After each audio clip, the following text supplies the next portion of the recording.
In the tapestry of life, where every thread holds a story, America in Black and White emerges as a haven for the voices echoing through the heart of our communities. In this podcast, we wade through the rivers of our collective experiences, celebrating the vibrant hues of change brought forth by the whispers of hope and the roars of action. It's more than just a conversation. It's a journey into the heart of our society, illuminated by the light of those daring to dream and do. Join us, and let your voice be the melody that guides us toward a dawn where every color finds its place in the masterpiece of our shared destiny. Together, let's paint a future brimming with the positives that dwell in our minds and the actions that shape our world. Good evening, ladies and gentlemen, and welcome to another episode of America in Black and White, where we are coloring conversations on the canvas of America. Tonight, our special guest is James B. Kynes. James B. Kynes is a commercial real estate broker, entrepreneur, and founder of Rushman Moore Commercial Real Estate Group, an emerging independent commercial real estate firm specializing in tenant representation and business brokerage. Known for his strategic vision and principal leadership, Kynes works alongside entrepreneurs, developers, and growing brands to secure the right location and structure for long-term success. Rooted in Atlanta and shaped by a legacy of enterprise and self-determination, James brings a sovereign mindset to everything he builds, blending purpose, positioning, and ownership into his work.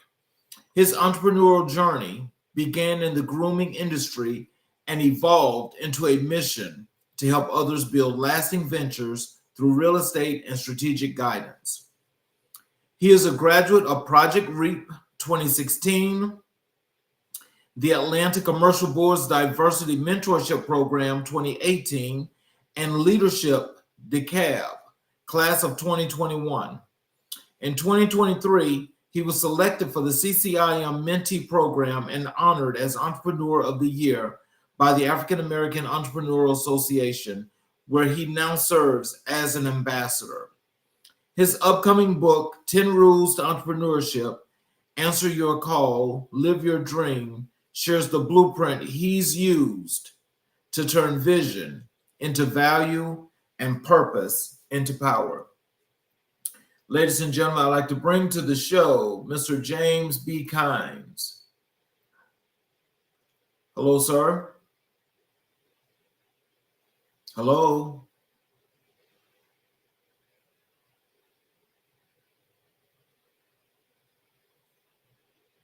Hello.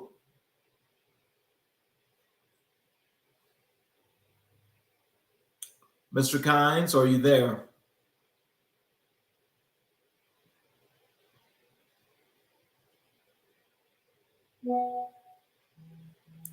I can't hear you.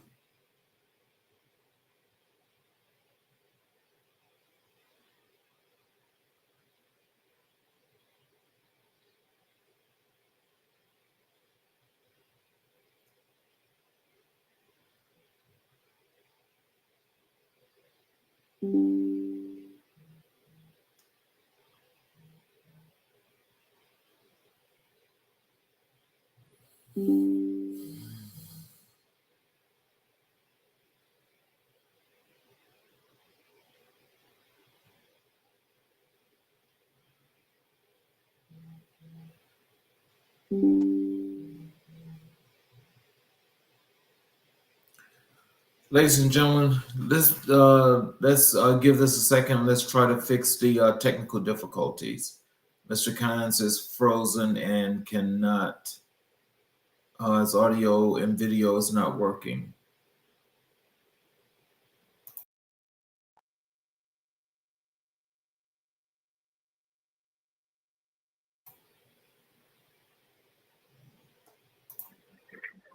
So can you hear me? Yes, sir. Can you turn off your other? Yeah, I'm about to turn it off. Refreshing something.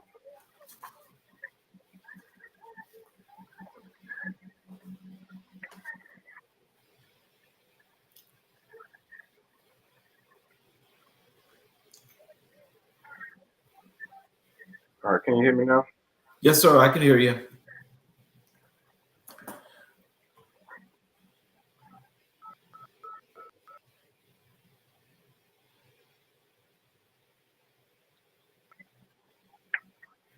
Can you hear me? Yes, sir. I can hear you.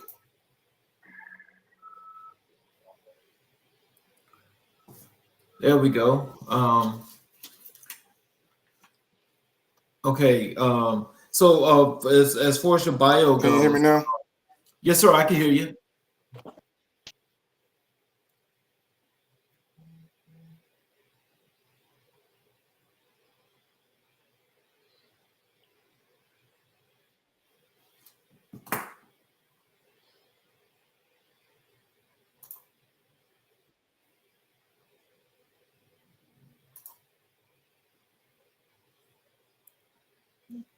Oh, you good to go now? Can you hear me? Yes, sir. I can hear you.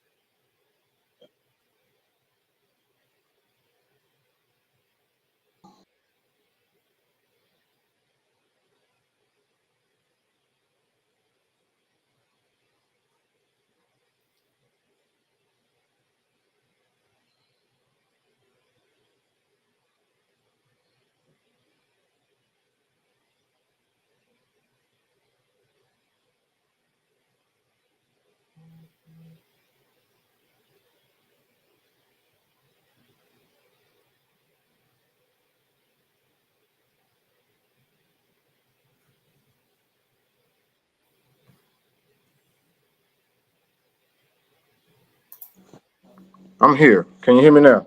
Yes, sir. I can hear you. Voila. There we go. It's the new man's best friend, as they say.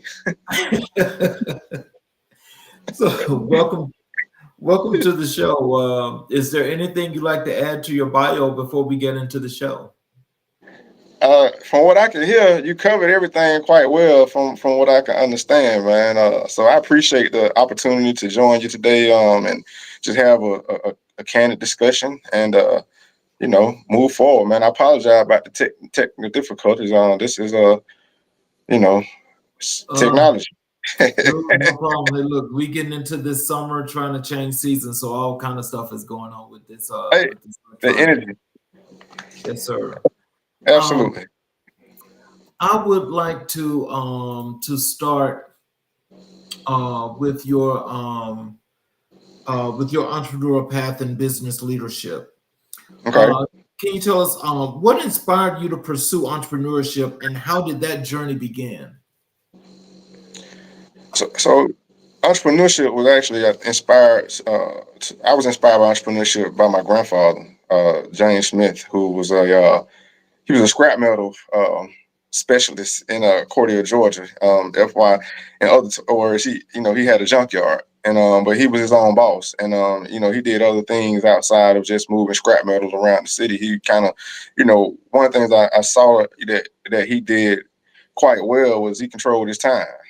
He controlled his destiny at the end of the day. I recall the time when I actually was called into entrepreneurship, and I think I opened up my first shop, first barbershop I opened up, and I asked him, I was like, what would you have done different in your path, as you grew and matured through business and entrepreneurship? And he was just like, started earlier. He was like, I would not have waited until like I was kind of forced to do it. And so he was, for me, kind of stepping out and on faith and making some things happen in that capacity. Like he was just proud of me that I took the leap and kind of took destiny in my hands to move my life forward in that direction. Oh wow! So I guess it's safe to say that being an entrepreneur is ingrained in your DNA. I truly believe so in some type of way, shape, form, or capacity. They say, our ancestors, they pass these things down to us. It's not unconsciously, it's very consciously. It's in our DNA, certain things. So, the leadership aspect. I think I was telling you when you and I having a conversation. I think I got an aunt. She may be watching it. she gonna find, she gonna be asking me who is Charles King, because you may be some kin to us. So we go, she may investigate you further. So we're gonna figure that out. But she's very my aunt is very, very I would say particular on just really ingrained in like that family history, like that family DNA, as far as like being very proud of who you are and where you come from your ancestors, and how certain traits that they were able to exemplify during their time of life and struggle and transition, from going from one era to another, how they were able to like persevere through those times. So just having certain things in you, this is definitely key. So I'm very appreciative of the family lineage that we come from. Wow. So what are the biggest challenges you faced in launching your first business? Launching my first business, the biggest challenge I think I might have faced was probably getting out of my way, which is kind of a journey struggle, because as we kind of accomplish certain goals, certain aspects, how to figure out what's next, and trying to figure out what's next. Sometimes like may not be what you think, may not be what it ideally may look like for you. Your path can definitely take you in different directions. Just kind of depending on how that frequency is calling you and what you're being called to do at the end of the day. But so I would say probably one of my biggest challenges would probably be like what most entrepreneurs face, would be the idea of having enough capital to do what you need to do at the end of the day. But I think out of that biggest challenge came my biggest accomplishment, and that was understanding that with the right faith, and if God called you to do something, He'll provide the means for you to do what you need to do. So you may not need everything that you think you may need. You just may need to have the faith to step out there and make it happen, and He'll provide the rest. And that's kind of what happened to me. So I can only speak from that capacity, because I know what I was personally dealing with when I launched my first business. So I just had to give Him the credit for opening the gateway and providing the resources for me to execute and deliver like a best in class situation. So I'm very appreciative of that. So what was that like for your family and friends, for you to take the path that you took? Because I'm sure that there were some that did not want to become entrepreneurs or just think of business in general. How did that, what was that like for your family and friends when you launched your businesses? So I think I got a book coming out probably by the end of the year. I'm just what I'm shooting for, called 10 Rules of Entrepreneurship. And one of the things I discuss is like the path of entrepreneurship based on like a divine calling, like something that so when I was called into entrepreneurship, like I was called to do something that I had no desire to fully do like full time. Like I was like a dream job that it was close enough to a job, but also close enough to entrepreneurship, where I had freedom to move around, but I still was working with a company that kind of had some some rules and regulations that I had to operate within, which was fine. Like that's no problem. But it was the dream job for me. It was something I had a strong desire to do, and that was working with athletes and in the business management capacity. And so I was doing that and was looking to take that to that next level. And that's when I heard a voice tell me to turn into a barbershop. And I was like, that ain't really like what I was trying to do. And when I heard the voice so emphatic, like I knew like it was something outside of myself telling me to make that move, right? And so I was obedient in the moment, and I would say reluctantly, like I actually was bucking, like it was something that I really was trying to just keep moving forward and not make the turn, but it convicted me so hard that I made the turn. I met the owner of the shop. I had a conversation with him. He had me come back and do a trial, like I think on that Wednesday, because I was, I grew up like, I started cutting like just backyard, barber, cutting with my friends, in the backyard at 12, 13 years old. Really started with my older brother. That's kind of how this like the clipper fetish began at the end of the day. But I made that turn. And the young man gave me an opportunity to start working in the shop, and I began on an apprenticeship with him. And it just kind of, propelled from there. We ended up moving to Buckhead.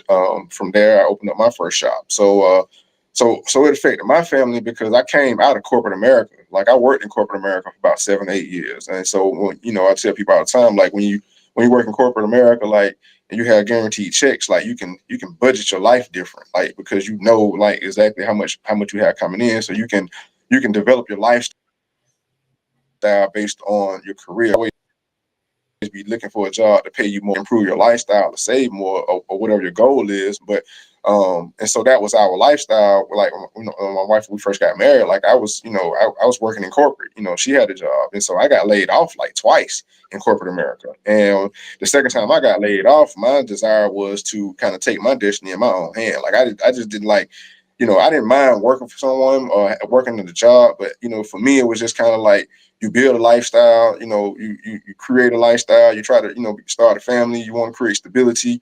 And then, you know, someone telling you that they got to let you go, like, and now you got to scramble to find something else to replace that. And so, you know, when you work in sales, like it can be challenging, but you know, at the same time, it's life. So you have to, you know, you have to make do. And so like the funny thing for me, that the second time I got laid off in corporate, you know, I actually had got a phone call from a sports agent I was trying to work with. And so this guy called me the same day that I got laid off and was offering me the opportunity to come work with him as like a runner, and was inviting me to go out of town that same day I got laid off. So for me, I'm looking at it like, this must be happening how it's supposed to happen. Like, you know, I'm like, okay, I must supposed to have, you know, I can remember calling my wife. I told her, I was like, I got some good news and some great news. And she was like, she wanted she wanted the good news first. I was like, well, the good news is I got laid off today. And she was like, well, I don't know what some great news is behind you got laid off. But for me, the great news was I had the opportunity to go pursue something I was passionate about trying to do, and that was working with a sports agent, you know, entering into like the sports management field. And so like, so one opportunity closed, another one open. And so, you know, with that being said, like, you know, it has definitely been a roller coaster for my family. You know, starting a business and then it may not work out. You got to go back to the drawing board. You got to start over and find something to kind of keep things consistent. Like, so definitely, you know, I count it all, just, but you know, for as far as like the family is concerned, like it's definitely probably has stretch the bounds, you know, to be honest with you, because just of like, you know, no one is, you know, when you're building a brand, you building a business, and you know, you have to figure out like, you know, what you're doing and how to do it in a way that is efficient for, you know, what you have going on.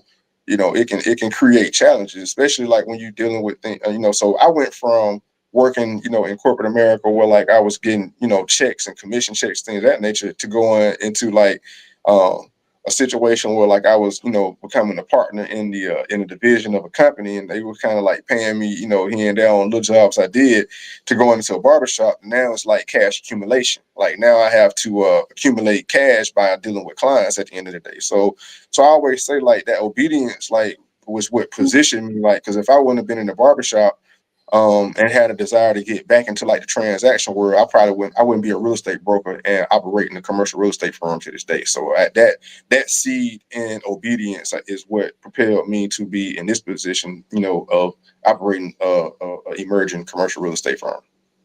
So, what advice could you give to some inspiring entrepreneurs that are watching this show tonight? What are some advice you can give them for some things, that some do's and some don'ts, and some things that they probably want to look at as before they actually jump into this real big pond of fish? Some dudes, write down your vision. You know, write down your goals. Write down what it is that you are seeing, that you're desiring to do at the end of the day. It kind of starts with kind of flushing out these ideas, because how it started it may not end up like that. So you have to get started. Like, and so that would be the number thing, is get started. A lot of times we hold ourselves up because we don't own what that getting started looks like. You know, getting started looks like. So you have to kind of identify what that is that you may, you know, have a desire to go into the business to doing. Like, again, for me, like it was like a hobby of mine that started out, that turned into something where I was able to build like a really decent clientele, as well as it propelled me into just a career field that I think has unlimited, you know, opportunity at the end of the day, being in commercial real estate. So some don'ts, I would say, I won't say don't, I say choose not to.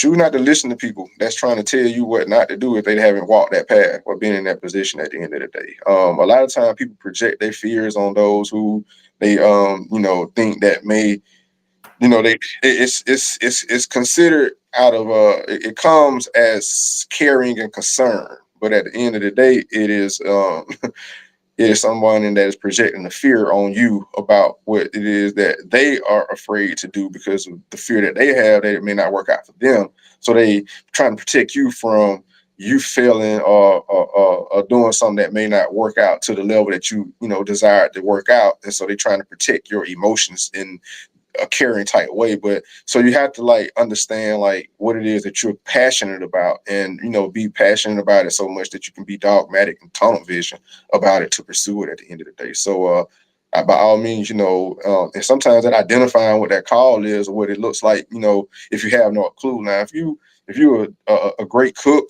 and you cooking as a hobby and everybody telling you your food good, like you might have a seed of an idea or something that you may need to find, create a niche in, if because a lot of times it may be something that we don't have a strong desire to do as a business, because sometimes if you do it as a business, again, it takes the fun.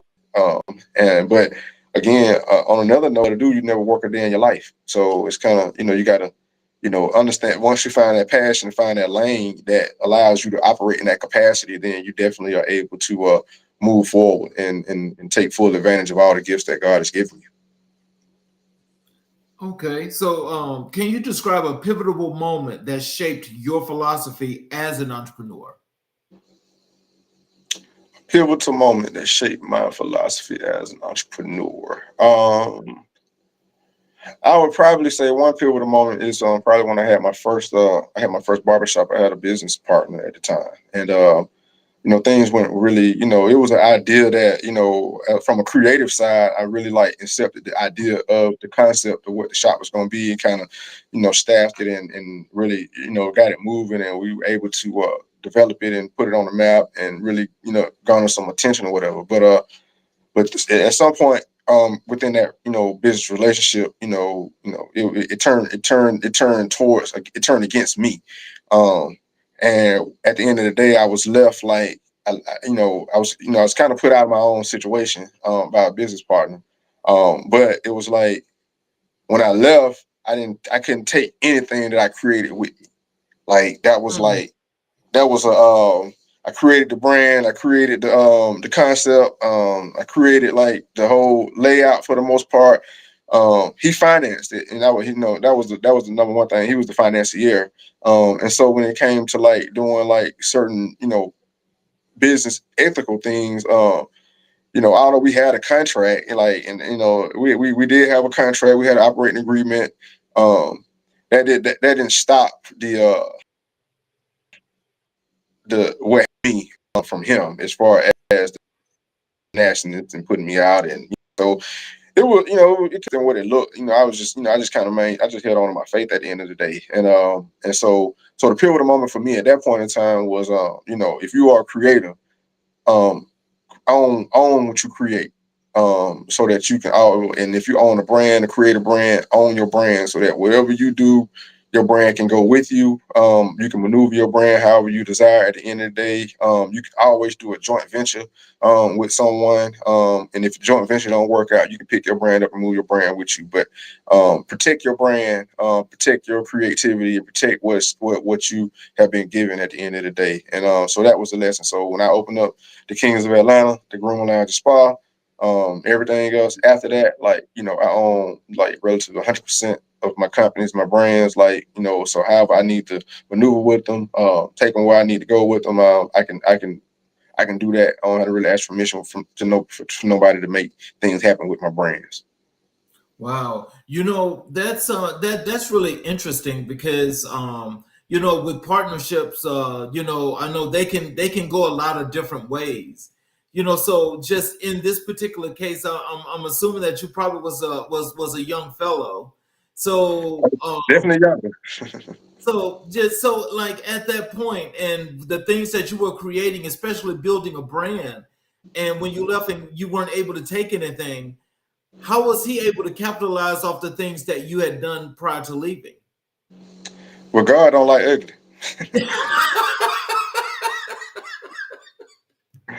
God don't like ugly, you know, and I'm God man. So at the end of the day, like you played me, you playing yourself. So needless to say, the whole chemistry, that situation didn't work out for them.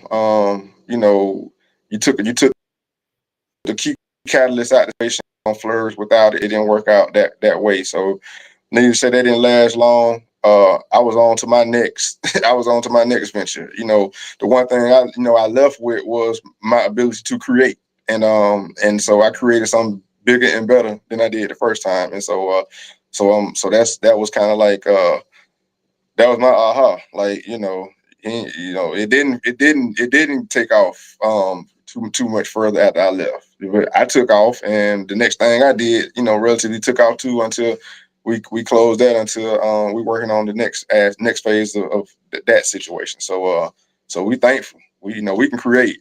That's how I figured. Like once you become an entrepreneur, you can tap into like that level of I call it like creative power. We all, what they say, we all have like a portion of, God resides in us, right? If he resides in us, then we all have an ability to create, like things we speak, they can manifest, right? So my thing is like, you really can't never fire me because I create my own situation and I work it from there at the end of the day.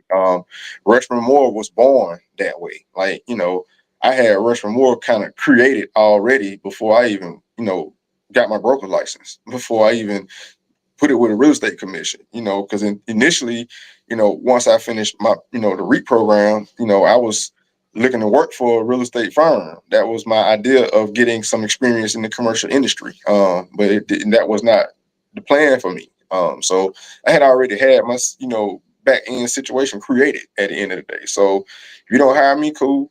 I love to work with you if we can, if we fit together, if you would have me. But if not, guess what? James B. Kynes Jr. gonna go create and we're gonna move forward from there and build from there. So tap into your power of creativity. So how do you define success and how has the definition evolved over time? I'm sorry, you broke up on that question. How do you define success and how has that definition evolved over time? To me, success is the ability to identify what success is to you. Success to me is one of the most relative terms in our vocabulary. Because like you know, you can be somebody with $1 million and be the most unhappy person in the world. You can be somebody who have relatively no material possessions and be the happiest person in the world. Like so.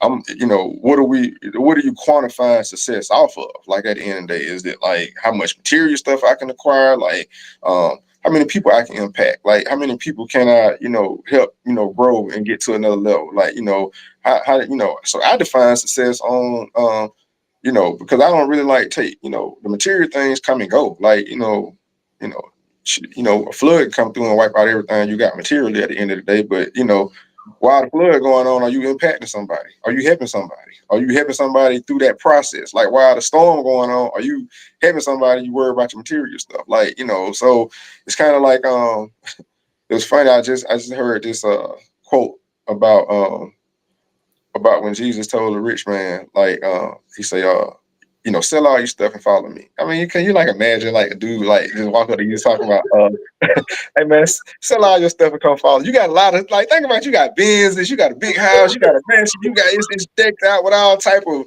nice furniture in there, and you meet a dude say, hey man, go sell all your stuff and come follow me. You probably be like, man, what are you talking about? You know how hard I work for this stuff? I ain't for like so he held on. He wanted to have meant success to him at the end of the day. And then you had the one, the other person that, they didn't really have nothing. And she gave like the lady, she gave the base bottom of what she owned. And he said, man, this woman offered the biggest sacrifice of all because she gave everything she had. You had everything and didn't want to give nothing. Like she had nothing and gave everything. Like so. I mean, I think how it has evolved. And you ask how it evolved. It has created monstrous society out here, to be honest with you.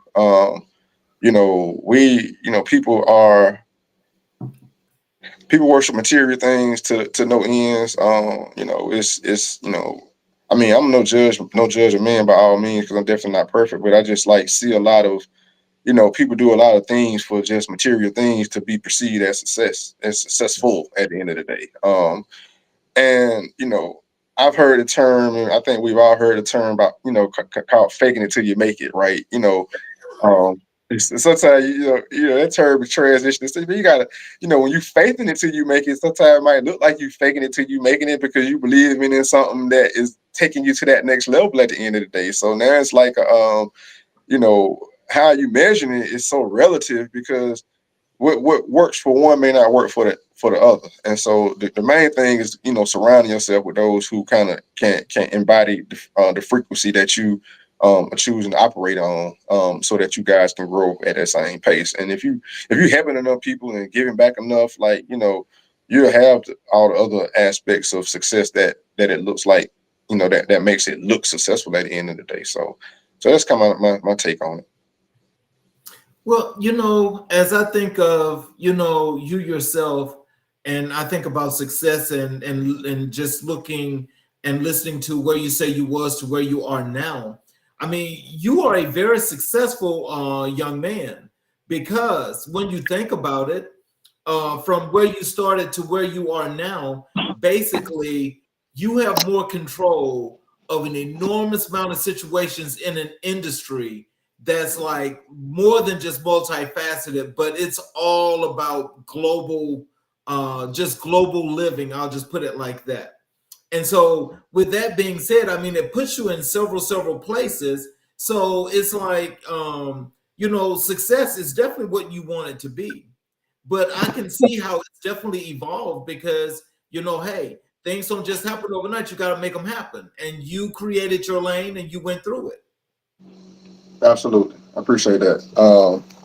I agree with that. In the CRE space, uh, it's definitely a being an emerging firm, minority owned. Like, I think, like, one of the things that I decided and chose to do, when I interviewed with a few companies, but and I was a 2016 graduate of a program called REAP, which is a real estate associate program.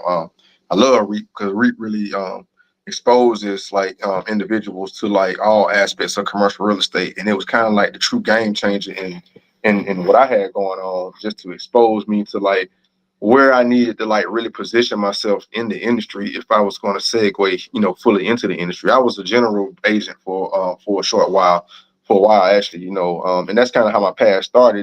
I didn't intend for it to begin like that, but it did begin like that. And so one of the things that working with the REIT program, the exposure and learning about, like, the different components, the different aspects, who the players are, and how to maneuver within that industry. It was very, very eye-opening to what was going on. But it was also like as they say, it was a kind of a kind of equipping us to go, work for some of the other firms that were looking to, build, like, diversity in their companies, which is great. It's always great to diversify as best you can. But my take on it sometimes is like, at the end of the day, don't swap all your power for, trying to be included.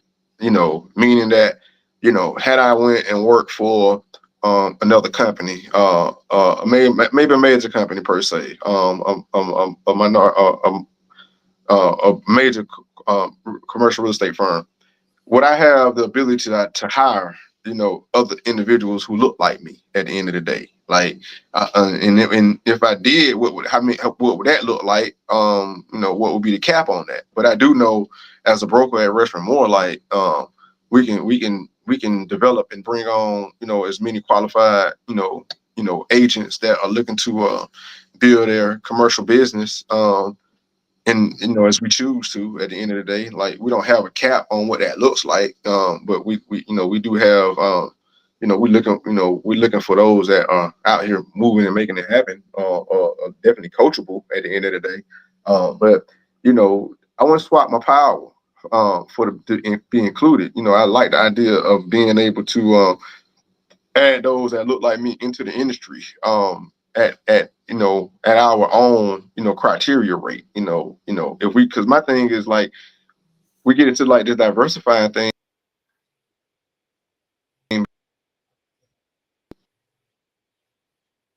We want, you know, if we want people to have a certain look, certain themselves before we bring them into the industry. Like so because now we don't, you know, we get to the point where we don't want somebody messing it up for the rest of us. That's what the overarching mindset can be sometimes. Like so now you starting to see, like, you know, so much diversity that it's a beautiful thing. Like, you know, I go to certain networking events, I see, you know, sisters, I see brothers with dreads, I see sisters with their naturals. Like, we all working in the commercial space in some type, shape, form, capacity, just really navigating our paths, just really looking for opportunities to work with each other, as well as expand outside of our sphere of influence to grow business in a different direction, doing transactions, you know, again, like you say, all over the world.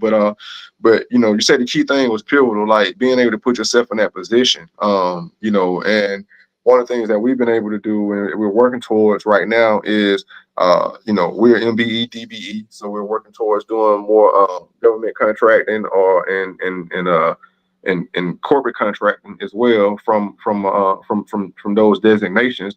And we don't know how some of those opportunities are going to shape out in the next 3 years, you know, being, you know, that we got a different situation going on running the country. But we go, hey, we still in position, you know. So the key thing is stay in position. You never know what might pop off and when it might happen for you. So we definitely like those opportunities of you know, like you say, being ready for whatever at the end of the day, and we're thankful for that. Well, you know, I think also something that you mentioned in that response that I think is really something worth mentioning and people understanding is that you being a commercial broker in the real estate industry, I bet you can count on one hand how many brokers look like you that's on that side of real estate, So because that's very difficult. so it's segueing into the space. You know, it definitely was a challenge. Again, I give Reap a lot of credit for over the last. I mean, my class was like 2016. We, you know, had a class consecutively ever since then. Um, it's done a great job, man, of really like bringing us into the fold. Atlanta in itself is, I would say, a different monster in itself, just because the demographics of our city, um, you know, kind of helps in that capacity, you know, allows us to create those types of opportunities. But let me see, let me count, let me actually count though and see how many I do know. What did you say?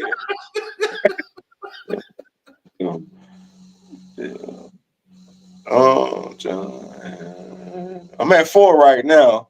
Okay. Um, I'm at 5. I'm at 6. I'm trying to figure out now. I'm stretching it to get to 7 or 8 right now. Hold on, let me think who else I might know. Because a lot of them I don't know. And then it's like you have to think, like, do they own their own firm, or they, you know, brokers for, you know, another firm, you know, at the end of the day. That's the key. So That's the so key. yeah, so that's what I'm trying to figure out. I know, so I got 6, I think, that I know that own their own brokerages, and you know, they all do well. All, you know, specializing in what they do, man. I'm proud to be a part of that circle of brokers at the end of the day. So, in what ways has your entrepreneurial work been shaped by your identity and heritage? What you say?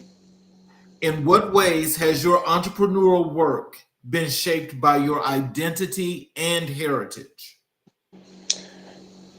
So man, my dad used to always say to us, like, growing up, you know, again, we didn't, you know, my dad was a minister. You know, he got called. I was already on earth before he was called a minister. So before he got called a minister, he, you know, definitely was not a minister. Okay. But he, he used to tell us all the time, growing up, he was like, man, like he was like, only thing you got out here is your work, your name and your integrity, like your name and your character. Like that was like his. If it was a theme for us growing up, like that was the theme of our growing up. Like he would always like talk to us about having character and having integrity, like and your name and your word. Like that's without those, like you really don't have much to stand on. So for me, man, I just always have tried to do business in a way that I like to do good business. Like I like to sleep. I like to sleep well, knowing I didn't get over on somebody, or I tried to play somebody, or I tried to take advantage of somebody in that type of way. And so it has allowed me, I think, to create a type of clientele, like, both, with the grooming side, both as well as with my the entrepreneurs we work with.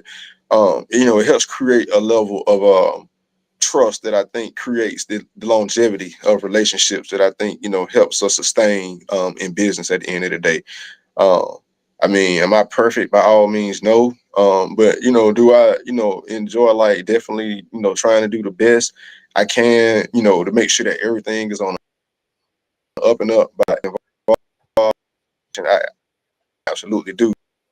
And so I think transparency, having a keen sense of self-awareness, of just kind of who you are and whose you are at the end of the day, kind of guides those principles in that regard. I had a tagline for my grooming out at spa, that said, do you see a man that's diligent in his business?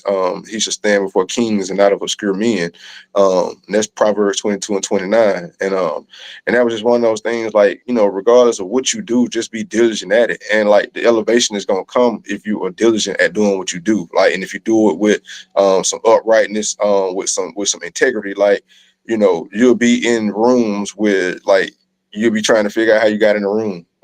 But your character, your integrity, like how you handle yourself, your business acumen, some of those things are gonna outweigh your talent. Some of those things are gonna outweigh your money. Like, there's a lot of people with money, they're not good people. Like, I ain't judging them, but a lot of people with money feel like they can talk to you any kind of way or deal with you any kind of way. Like, they feel like, almost feel like they own you or they can buy you at the end of the day. Yeah. So people, I think, put too much power in that, but she neither here nor there with me. But I just think that's one of the guiding core principles that I think we grew up with, and I think I try to live my life by for the most part. Let's transition over to commercial real estate and community impact. Okay. What initially drew you to the commercial real estate field? What drew me to commercial real estate was the actual. So let me take that back. So I used to, one of my first jobs I had was I sold Kirby vacuum cleaners, like door to door. Like, that was business to consumer, right? When in corporate America, I did I did business to business, which was I sold office equipment from I was talking to C-level individuals, or CEOs, CFOs, those individuals, about their office equipment needs. And so I got an idea of different ways of doing business, whether it was business to consumer or business to business, right? Now fast forward, like I would say my first client per se in the management world was like my best friend. And he was a performing artist, who I was freshman year of college. He kind of tapped me to like be his manager, and so that kind of started that path. So that's kind of what a bug of entrepreneur kind of kicked in, because I knew I always wanted to be one. I just didn't know exactly what that lane looked like. So he kind of pushed that lane. He kind of nudged the lane for me. So as I progressed, and again, it transitioned over to me working with the sports management firm, and then then I got caught in the barbering. And at the time I was looking, when I was working with the sports management firm, I was looking to firm up my credentials, so that I had more credibility as I was out recruiting, doing that thing. And I had a degree already, and I worked in corporate, but I needed something else that kind of bridge the gap, as far as the core competency of what we were doing for these guys, as far as like helping them really like create and set up entities that position them to prepare themselves for after their plan days were over with. So So as I was barbering, and I was trying to I was putting deals together from behind the chair. I had clients that came in, they were investors. I had clients came in, they had their own businesses. They were looking for each other. I was a catalyst and facilitator for those transactions. And my wife at the time asked me like, how was I gonna get paid from these transactions? And so I think it was like, my idea was I get paid similar to how I got paid doing any type of transaction, percentage of the overall transaction. And a friend that was an attorney, and in some kind of way they were talking about that aspect of hustling that I was doing from behind the chair. And the friend suggested that it sounded like I was trying to do business brokerage. And business brokerage at the time was something that I never heard of. But she introduced me to some clients of hers, and they were business brokers. And as they began to describe like what the core competency was of what business brokerage looked like, it was spinning in my head like, yeah, that's the niche. That's a niche for me. I think I like that idea of that niche, because business brokerage was an adjunct function of commercial real estate. So our conversation ended with them telling me I had to get my real estate license, and so I ended up doing that. And so I got my real estate license with the idea of I'm moving into doing business brokerage. Now, it didn't start out like that. Once I got my license, I actually ended up working with a firm who was a boutique residential firm, which, kind of, it put me down a long path of getting back over into like fully being able to do commercial, to be honest, because, commercial firms hire different than residential firms. Like, so if you get your real estate license, you can go interview at a residential firm, and most of them probably pick your license up and hang your license. You pay your office dues, agree to your commission splits, and you keep moving from there. For a major commercial firm, they have more of it's more silo, so they're looking for more specific niche individuals, like uh, so as although we do tenant rep brokerage and business brokerage at Restaurant More, like we're relatively business agnostic, so I can kind of work with whoever is qualified, who is qualified, and I can qualify to get into a situation. And so I can span out of rep broker. I can still do landlord broker work. I can list properties. All this stuff I can still do. It's just our lane, shifted us into like working more with the business owners and entrepreneurs at the end of the day. So moving into commercial for me was just like natural because I enjoy doing business to business. I love the analytics of it. As an entrepreneur, I've been through like the ups and downs, the emotional side of entrepreneurship, the gains, the losses, the creativity side, the kind of, you got to pick yourself back up and go back through it. How it can uplift you and drain you at the same time. So tenant rep for me was like the language that I knew I could speak that language well because I lived in that world at the end of the day. And so getting in commercial for me was like, it was the overall plan. It was the overall goal. I just kind of took a different, I had to go a different path to get here. But again, like in 2016, like that REAP program, I can't really speak enough about it. It really changed the course of what's going on because I had taken a couple of commercial classes before, so I was familiar with some of the terminology, some of the functionalities. But REAP just kind of it really like opened up the network in a different capacity, which really allowed us to kind of continue to congregate with each other and really fellowship with each other, so that we can kind of hold each other accountable to like the things that we say we want to do as far as being trailblazers and game changers in this industry at the end of the day. So that's kind of how the path has just definitely moved to where we're just man, we humping, we pushing out here, and we trying to make it do.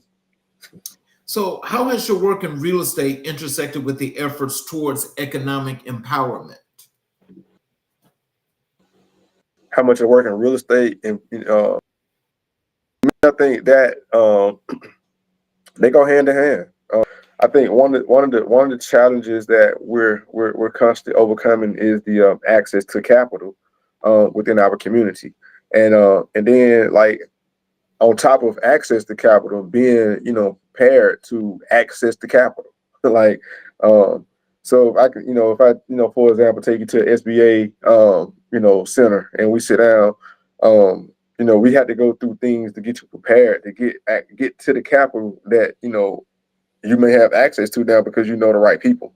Working with the African American Entrepreneurship Association, like that's a game changer in our in what we're doing as far as like helping individuals like really get access to capital at the end of the day. But before we can get the capital, what we run into a lot of is the preparation, having your entities together, having your tax IDs, having your Dun and Bradstreets, making sure that you got your address at a certified locations. Make sure you have like a phone number that is verifiable. Those small things that getting people together on that aspect so that we can get to the capital. Like and that's like the piece of education that I think is has to continue to be pushed because there's too many talented people out here that have great ideas, that have great concepts. And we have to be able to encourage them to push past like the surface level of just thinking that if I do it, my family gonna support me, enough that I'm gonna sustain and grow a business just based on my cousins and aunts and uncles like buying from me at the end of the day. Like my friends, like no, you have to be able to expand yourself outside of your initial sphere.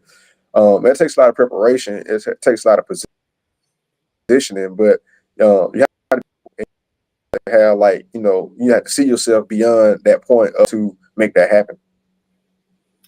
Can you share a project that you're especially proud of and why? So, uh, so for me, like that for that question, so this is actually an individual, but this individual, he's a client of mine.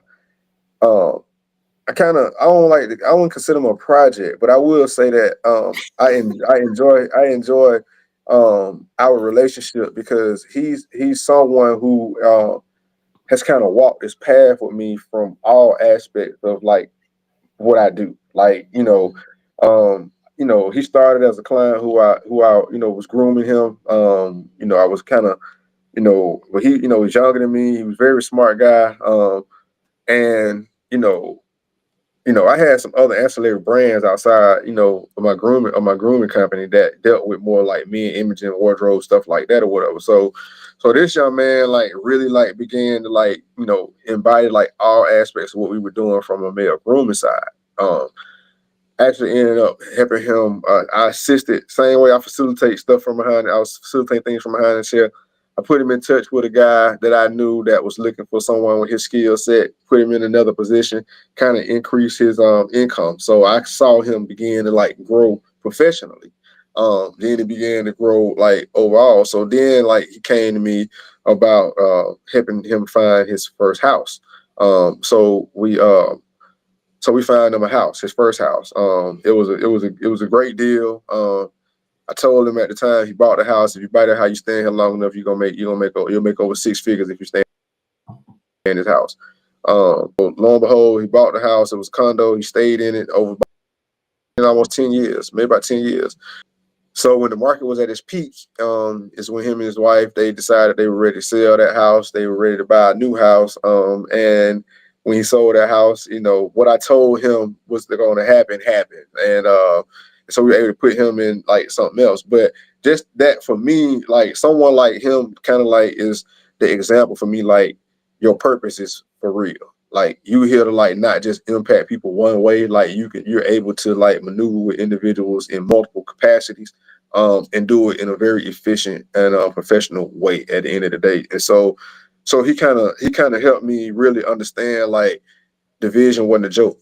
Division wasn't a fluke. Like it's people that desire to be around and be in situations or be around opportunities where like they can grow in more ways than one. And so I often feel like even now like I still got clients I deal with, even though I'm pretty much 100% commercial real estate. I still have clients I see because we just have those relationships. Like these are not like I'm not randomly out here looking for new clients to deal with from a grooming side, but I do have individuals who we have a relationship that although it's grooming involved, it's more like life coaching. It's more like accountability sessions, in a way that we keeping each other empowered to move forward at the end of the day. So it's a beautiful thing. What is the most important lesson you've learned about navigating property deals and development? Do your research and get the right professionals on your team. Okay. That will I mean, I used to put that in a nutshell, like that's gonna save you time, money, and headache. Just having the right people around to help facilitate the process to get you in the right position to take you to that next level. Um, I've seen it where, like, people, when you're dealing with mom and pop, from an entrepreneurship level, again, we're dealing with access to capital, and we're dealing with people with possibly limited resources. Like, so it's almost like they have to make it work because, like, this, they put all their eggs in one basket. Like, I love it, you know what I'm saying? But it's risky. And so I think when you put the right people around you, they help you really navigate that process in a way that it helps you avoid some of those costly mistakes at the end of the day, that help you sustain business moving forward. So we that aspect of coaching clients, that aspect of dealing with clients to kind of get them on that same page, that's challenging sometimes because people think like they know the best way, but it's like, well, you do what you do, right? We do what we do. All right, so let us do what we do. If we asking for something, like, we got a reason we asking for it. Like, you know, I tell people, like, when I talk to clients for prospects, for example, like, and they want me to start searching for a space for them, I have to start quantifying, like, are you really ready for a space? And not to say that I don't think you're a good business person, but, like, are you prepared to make this move? Like, do you have 3 months of do you have a security deposit, a first month, last month in the bank? Do you have a year of resources in the bank to show when they ask for financials? Do you have your tax returns done for the last 2-3 years? Like, these are stuff Yeah. that you're gonna have to present for most landlords during the application process, right? So a lot of times, like, I'm not you hire me to work on your behalf. So if I need these things, we need these things.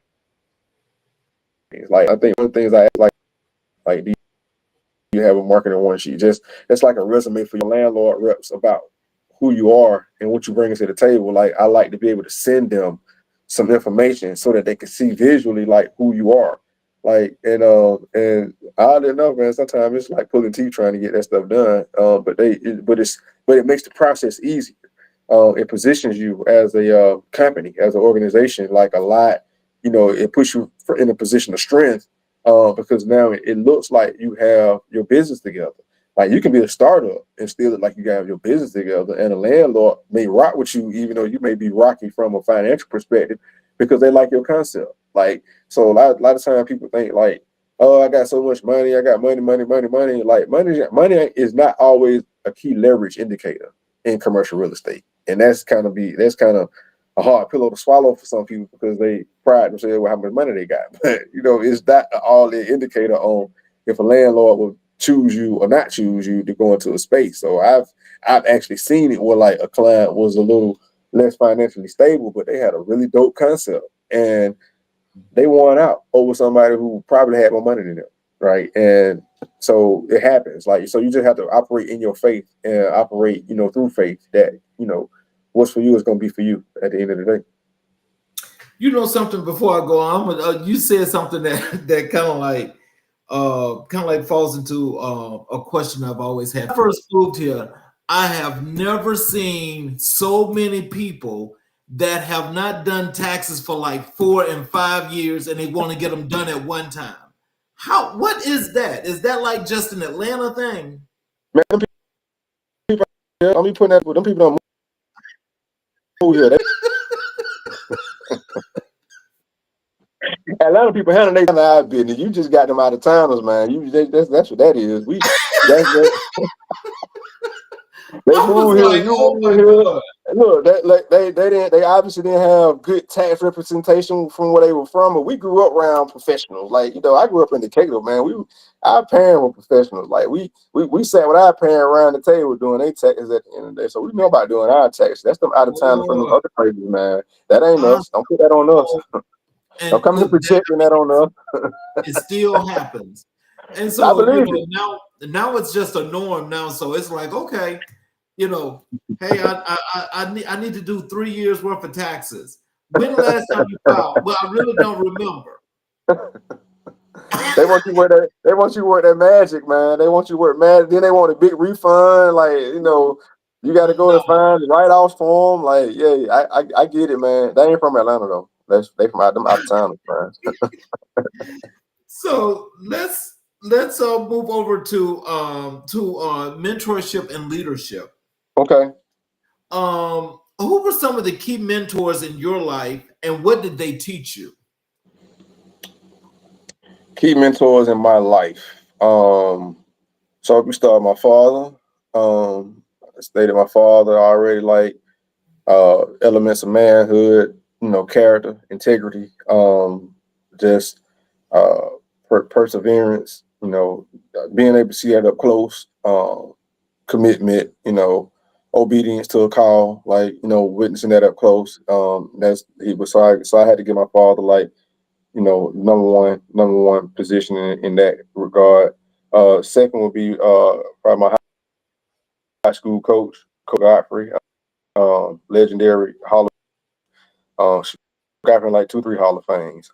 We from Coach we learned toughness. We learned pride. We learned an unstoppable aptitude to win. To prepare to win at the end of the day. The teamwork component, like, is what, one of the things, and just to really have a strong brotherhood with the individuals that you are with. Like, so I would say definitely Coach Godfrey.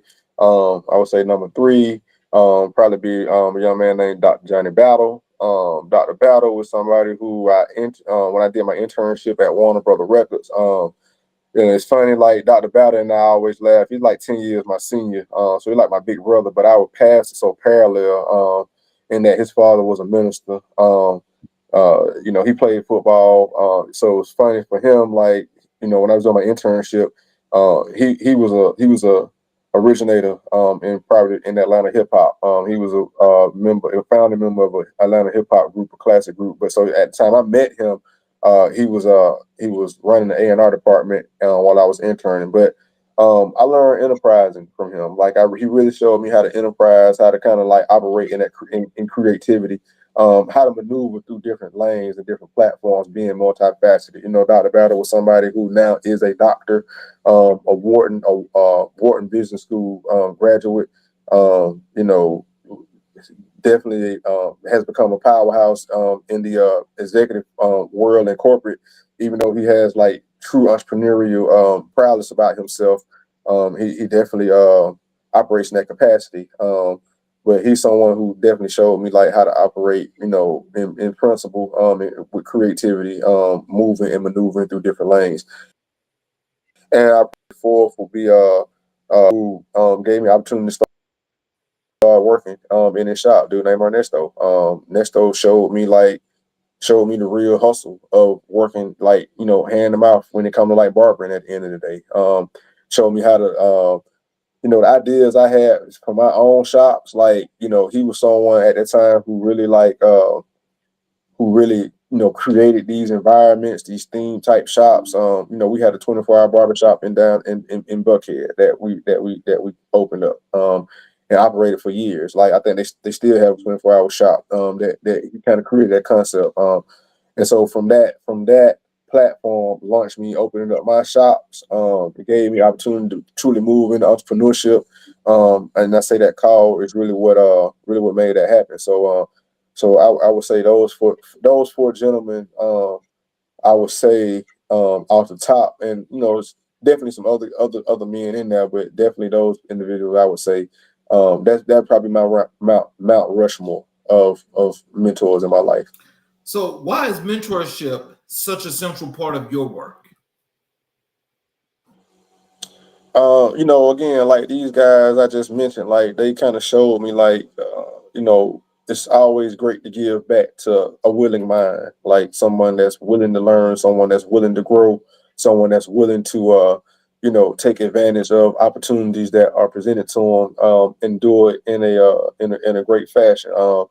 It's funny because like my dad would probably be like the only one I think probably like had true belief in me from the start. The other guys, I think, they developed it, over learning me at the end of the day. My guy who I started in the barbershop with, it's funny, he placed a wager with he wouldn't last long in the barber industry. He lost that bet, but anyway, but so he Dr. Battle, I remember Dr. Battle. The funny thing about him, uh, when I was interning and kind of going through a transition stage with him, I would ride all the way out to Fayetteville just so I can kind of like just be around him or whatever. Man, dude, to have me just standing at the door waiting for him to open up the door. Like, I don't know what he was in the house doing, but I'd be out there just waiting. He'd be to have me outside. Like, I'd be like, I ain't going nowhere. Like, I'm here, so I'm out here. I ain't going nowhere. So, Cole Godfrey just a different. He's just different. Like, he's built so many men, and but just a level of toughness. Like, it's one of the things. Like, if you find a way that he'll gravitate to you, then you did something right. And so, I mean, I'm thankful that we were able to produce some winning situations out there with my team that we played for growing up. But my dad was like that one that I think probably had the most belief in me from the start. So yeah, it was challenging. Those humps. How do you approach mentoring the next generation of leaders? I'm kind of a tough mentor because those guys that raised me look like tough mentors too. So I think like definitely like in like the commercial the real estate field is just being able to pour back and finding those right opportunities. Like for me, so I coach myself. I coach youth football, my son team growing up, so I'm still around those guys. So I think like mentorship, it expands beyond just like the career field. Like it's about being community based and being involved in the community, so that you show these guys like different options, career field, and able to touch them. So just kind of being out in the community, is a key part towards mentorship and making sure that you're reaching the new age, because that, they different. Like, they got nicknames for us now. We up now. Like, so you got gray in your face, you got silver in your face too. You might be Papa, you might be up. You know what I'm saying? like you gotta it's like when you hear that, like being able to embrace that with them and know that if they endearing you with those terms, they trying to get something from you, not money. They trying to get some gain from you. They want to hear something from you. Like I done been to a gas station where like you might ordinarily like clutch your wallet and make sure you you protect it before you walk in. And they sit there and they like, hey, what's up? Like they want to talk to you about the product they trying to sell or whatever. Man, they just want some game. Like, they want game. They want that level of, wisdom from us when they see that silver in our face, man. Like it's something different. So, being able to, alter how you do that, being able to be flexible on what that looks like is, it's important because you got to, man, to be honest with you, a lot of older guys, man, they walk past them guys, man, they don't act like they don't want to be bothered with these young cats because they in their mind they think like these young cats don't want to be bothered. But I beg to differ. I think they desire to be bothered. They just want to be related to in a way that they're understood and not judged. Like, and if we can get out the judgment realm, we can learn something about them. They can learn something about life, and hopefully that can help them put some of these pistols down and operate in a realm of creativity where they change. You just never like a three-man that that's standing outside trying to sell water might you don't know how that might keep it. See, you have planted in him that might help him change his life at the end of the day. So man, I'm way bigger. I'm bigger than just like let me go mentor a kid that's in college, because he's trying to get a good career path. Like that's cool too. But I'm about really like I might pull up and holler at the young, if they call them young jit, or they say they got turned to, they call them YNs, like, you know what I'm saying? Like, I call them YKs though, because I like to call them young kings. You know what I'm saying? That's what I call them. I pull up on them, what's up, YK? They be like, YK, what that is? I be like, man, bro, you're a young king, man. What you talking about? Oh, appreciate that, appreciate that, like, yeah, like, what you got going on out here? They start having conversation, and you figure out what's going on. And like, when you give them a word of encouragement, man, it was funny. Like, funny you mentioned it. I had a young kid, I'll say young man. I'm sorry. I had a young man. I pulled up at a gas station one day to get some gas. Like, it was in the city over off the north side. I had on my Rushman Moore polo shirt, right? I got the logo embroidered on my polo, and so, man, he asked me. He said, "So you do real estate, huh?" He was like, "Man, I'm interested in getting into real estate." He was like, what you think I should do?" Um, I was like, "Well, do what you trying to do? Like, what aspect of real estate you trying? Just start asking some preliminary questions or whatever." And so he ended up telling me that he was just finished culinary school. He can cook. He was a chef. And so, my thing was like, why you not really pursue that? That's if you invest so much time. And his answer to me was like, as far as he was concerned, they weren't producing revenue enough for him. And so my answer to him, my response to him was, at that time, was like, well, you ain't gonna be able to jump into real estate think you're gonna just make money like that. Like, you're gonna have to, it's a whole different ball game over here. Like, as far as generate revenue on something consistent. Like, I'm like, you got something that, everybody got to eat. And everybody like to eat. So if you're good at that, that's something that can put money in your hand every day. And so I was urging him, like, figure out a way to be creative with what have going on, so that you can feed yourself daily while pursuing the goal of becoming a real estate agent. I didn't want him to think that, just because you jumped in when you got your real estate license, and you hold your license with someone, that success was going, the transactions and success was going to be overnight, like, and it was going to replace what you were doing currently, like. So, but it was just the thing that how he stopped me to have a conversation. And, for me, it was like, I'm gonna have a conversation with him at the end of the day, because he was hungry for the knowledge at the end of the day. And I had it to give him. And so I was cool with sitting there having a conversation with him. And I don't know, how he's moved forward, if he, took it in stride, or, kept moving, I don't know. But I know I sowed the seed that day. And I think, like, if us as older OG,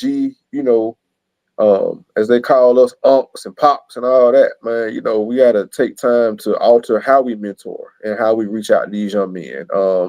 I'm excited to, be working with a group called Eagle Economic Organization, where they got a group of young men that are looking to learn about development. And their head queen, Dr. Maya Taylor,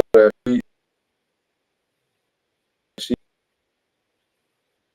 to build actual development, finding the right space, the right location, and putting together the right team of individual who's willing to come and, again, share their expertise with these young men at an early age, so that they can create something that can hopefully be sustainable, but also get them exposure into the industry, that it can alter all of their career paths at the end of the day. So just stepping out the fray, being creative and looking for those opportunities, I think is important, as far as mentorship is concerned to me. Mm. So, what have you learned from those you've mentored? What have I learned from those I mentored? Man, I think what I learned from those I mentored. I think definitely that's a good question. What have I learned from my mentees? I think I learn every time I take on a mentee, I learn how to, how to become brand new. How to, That's interesting. That's yeah, interesting. I learn how to understand, like, you don't have to know it all. right? Like you don't have to have all the answers. Um, it's something about that, enthusiasm of just trying to get your business moving, just trying to get it started, trying to get in the right positions, that it often reminds me of the path that we've journeyed. And so it kind of keeps you refreshed, in a sense. So I might have someone I mentored years ago, um, you know, in a career strides, and I'm always like grateful. Actually showing me that it's okay to reinvent yourself. It's okay to try new things. And it's okay to, sow those seeds in someone, and watch them and let them go and watch them flourish and walk and watch they and move within their path at the end of the day. So that reinvention thing, I think, is always key, because they always bring stuff new to you that make you, when they bring ideas, you have to think about the best way to kind of consult with them to, make it the best way. And sometimes, like, that best way is telling them to pursue it how they seeing it. That's interesting. I've actually had the opportunity to speak with lots and lots of young men. Mm. Always have the positivity, the words of encouragement, to keep them going or uplifted or whatever have you. But the thing that I've found, which I'm not saying it's a bad thing, but I know it's just kind of like something that maybe just natural, but it's like having to continue to get the follow up, because I always say, if I'm going to invest my time, I need to know that you're vested. And so, And that's why I say I'm a tough mentor. I agree with you on that. Now the mentees these day and ages, some kind of way think that you're supposed to be calling them more and they supposed to be calling you.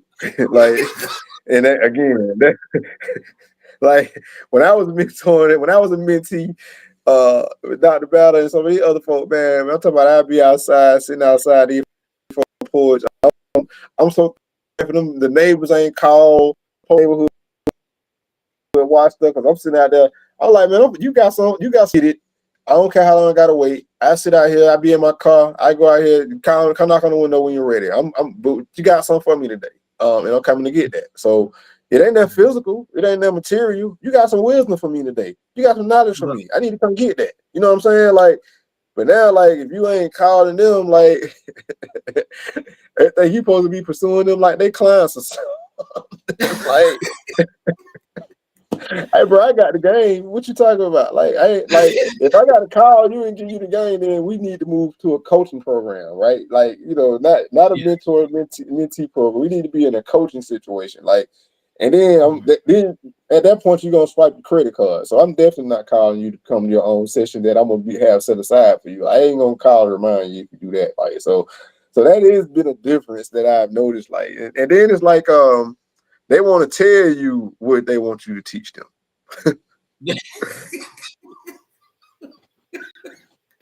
This is what I want you.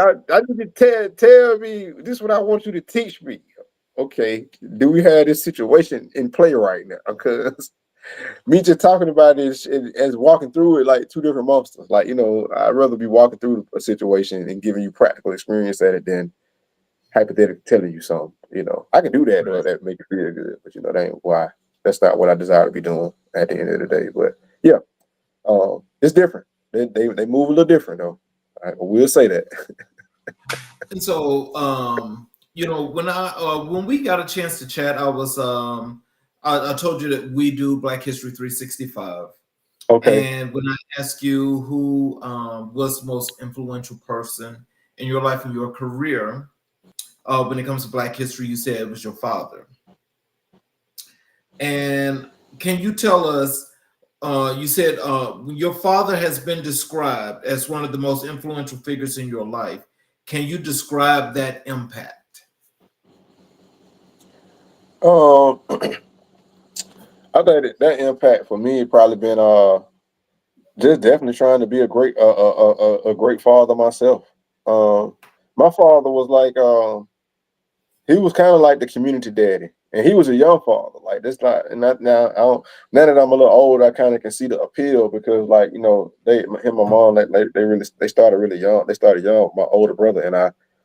So now that I look back on it, he was kind of like for some of them kids, he was like old enough to be like their big brother. He was old enough to be their daddy, but he was mature enough to kind of like have influence. Like so, like he grew up like we grew up like he was over the Boy Scouts in our community. Like so, we had kind of like the house where all the kids kind of gravitated to, and like this like for him it continued like pre pastoral life and then post calling.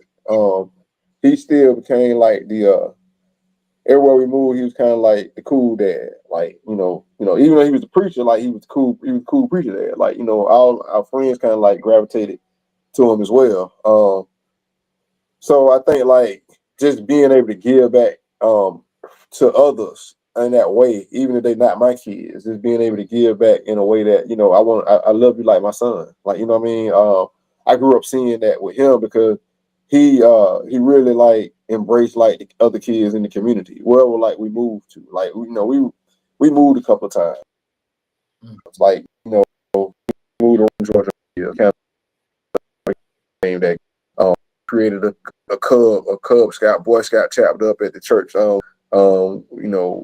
up in Cordell. My first years I grew up was in Cordell, Georgia, which is in South Georgia. Like he he was like that guy in the neighborhood. So like before I was really around like any other guys that really were able to relatively influence me that way. Like, I didn't, I played baseball growing up. But those coaches, like, they were cool, but they weren't cool like him to me. Like, you know what I'm saying? Like, that's why I say probably Coach Godfrey would probably be the one of the coaches for me, because Coach Godfrey was kind of like a second father in a different way. And some of the things that he taught, like as far as just principles of teamwork and pride and things of that nature. But I mean, it was just a different. It was a good experience. I think a different experience. For us, like to have that. For me, I think to acknowledge that. At the end of the day, I don't think like. Shoot, man, you see it. Cats get drafted, cats get music awards and everything else. For they like they shout out their mama. So daddy don't really, pops don't really get that kind of positioning. You know what I mean? In the larger scheme of things, for the most part, right, wrong, and different. But I think for me, like, they started young again, as I state, and he could have been one. Shoot, man, he could have been a sperm donor. Like it been gone in the wind. Like at the age they were, he could have been gone. But I think one of the things that he tells us all the time was like he just did not have the vision of somebody. I think for me like to this day at the end, and that's a powerful influence for me. So, how did your father's values shape your understanding of Black history and its relevance today?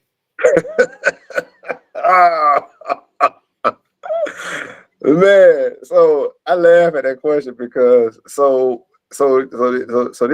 man here. I don't know if my dad is watching this or not, but I got to tell this story, bro. Like, so I was in the third grade, right? I think I was in third or fourth grade, and there was Black History Month at my elementary school, right? And I was at Avondale Elementary, right? And so my dad had bought me this little guitar, right, to start learning how to play the guitar or whatever. And so for like Black History Month, we had like this Black History program at my elementary school. So, the teachers had this great idea that they wanted me to sing this song, right? It was a cowboy song. So the thing was supposed to be like a black cowboy, right? So the song I was singing was it was called "The Girl with the Strawberry Hair." And so they had me on stage serenading this song to this white girl who had red hair. Um, so so you gotta think that my dad at this time and I were like, he's at ITC, which is the International Theological Center, for school. Like, bro is in his like pinnacle of Black history. He's at the pinnacle of his Black empowerment phase of his life, being at ITC, right? Learn like this. It's so hot about this situation. Like he grabbed me, like I didn't know why he snatched me like to leave the PTA meeting so fast when we got up out of there, right? But I realized later on he told me, like, he was like, bro, I was about to really hurt some people in there for that what they had you doing. Like that really bothered him. Like, I didn't realize the impact of it until later on. But because first it's Black History Month, and then he's like, I know y'all ain't got my son up here singing this song to this girl, like doing Black History Month. Like he was at the pinnacle. So that kind of like that was one of the funny stories. But it shaped it though. The other aspect that how he played a role. Like he introduced us to early on a man named Asa Hilliard. I don't know if you're familiar with Asa Hilliard, but Asa Hilliard was an Egyptologist who studied Egypt, and he came and taught. He taught about the history of Egypt, the pyramids, things of that nature. That was like the first time I was exposed to like African history in that capacity. And it's like ever since then, like ever since he brought Dr. Hilliard down to speak to us, like I just had like an infinity of understanding our history. So like I think I told y'all. So like my father was like part of the influence, but as I continued to grow, like I learned about like the Moors Empire, and like how they influenced like history. That really like impressed upon me as well, just like how to kind of take pride in who you are and know that you operate in a sovereign capacity, to take over and conquer land and improve the land and take it over and take it to that next level, which is part of the etymology of our name, Russian. We wanted to give homage to that aspect of our at the end of Okay. So what stories from your father's life continue to fuel your work and mission? Part of his life, I would say, I'm gonna give you his number and let you interview him too. He's dynamic as well. To his own story, yeah. But no, man. So my dad, just the self journey that he's experienced. A brief part of his history is my dad was adopted within our family, at birth, and so he kind of grew up. He grew up with his actual cousins, his mom, his father. He grew up playing, with family reunions and stuff with his actual brothers at the time. He thought they were his cousins and stuff. So around that same time at ITC is when I think he had the conversation with my grandmother about just unleashing this, kind of, okay, let's take the veil out the secret. Like he didn't want to keep living like that. And so being able to see him from that phase of self, that aspect of the veil being taken off, him being able to actually meet his actual father, at almost 30 something years old, like finally met his father. That, seeing him really like mature. I saw it change him as a father because I think he became more whole as a man. At the end of the day, he was able to kind of fill in like he was able to fill in gaps within himself. Better, more aware of who he was.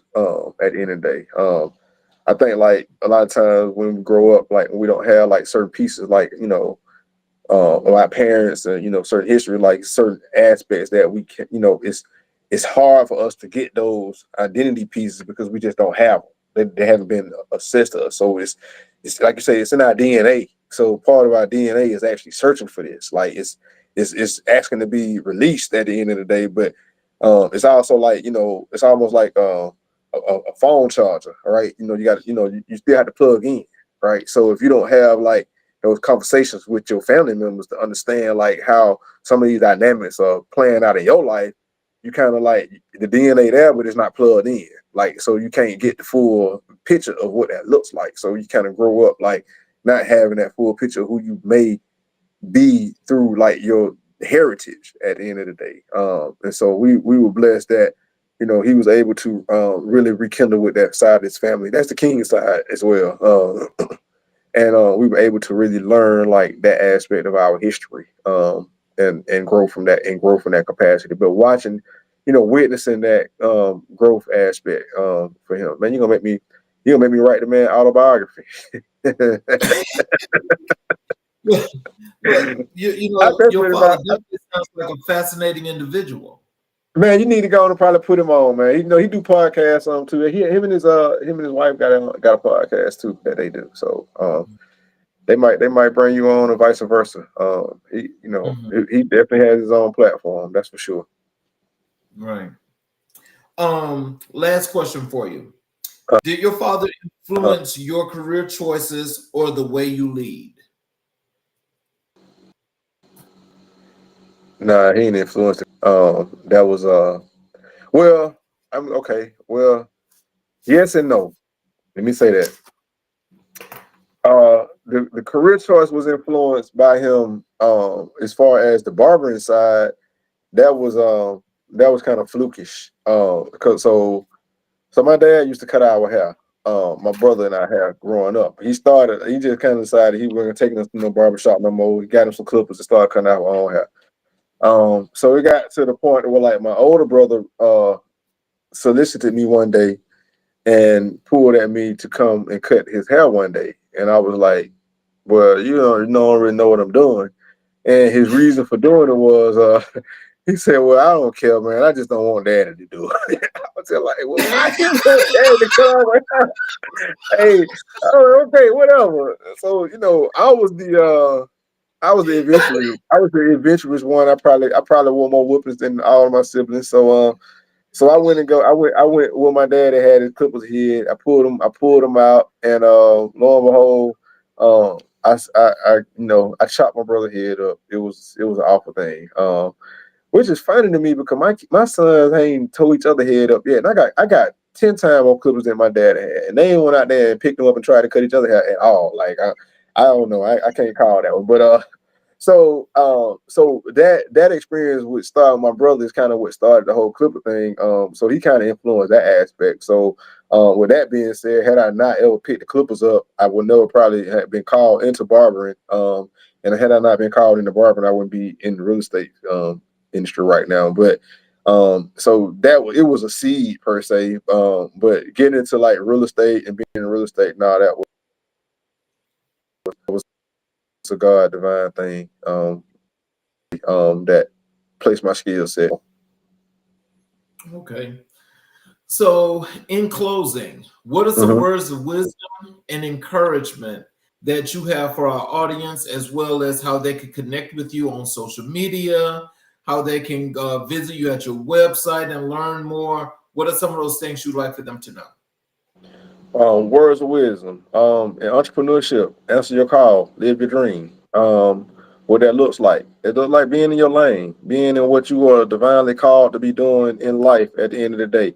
It's a lot of opportunities. It's a lot of people that are coming to you with different things to do. You should try this, you should try that. Ultimately, you have to find what that call is that you have been designed to do and put here to actually fulfill your purpose here in this on this planet. If you need assistance, like elevating your concept, there are professionals out here who can help you, create your brand identity, who can help you create websites, things of that nature. But all in all, tap in. And if you don't know who to reach out to, reach out to us. I'm an ambassador for the African American Entrepreneurship Association. We have some resources that we can put you in touch with to help get you prepared, to get you access to capital, to also, push your brand to that next level. When it comes to commercial real estate and spacing and finding and site selection and things of that nature, by all means, we would love to help position anyone who has a great idea or unique concept the best way we can.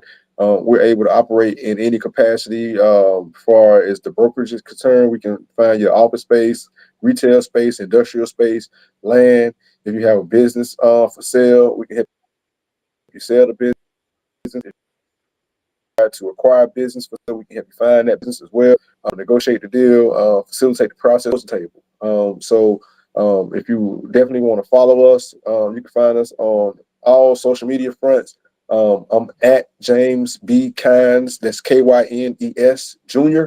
And it's that across the board. You can also follow our brand. It's Rushman Moore, REG. That's RUSHMAN, Moore, MOORE. REG as in real estate group. Man, I love for you to follow us. I love for you to definitely stay tapped into what we have going on.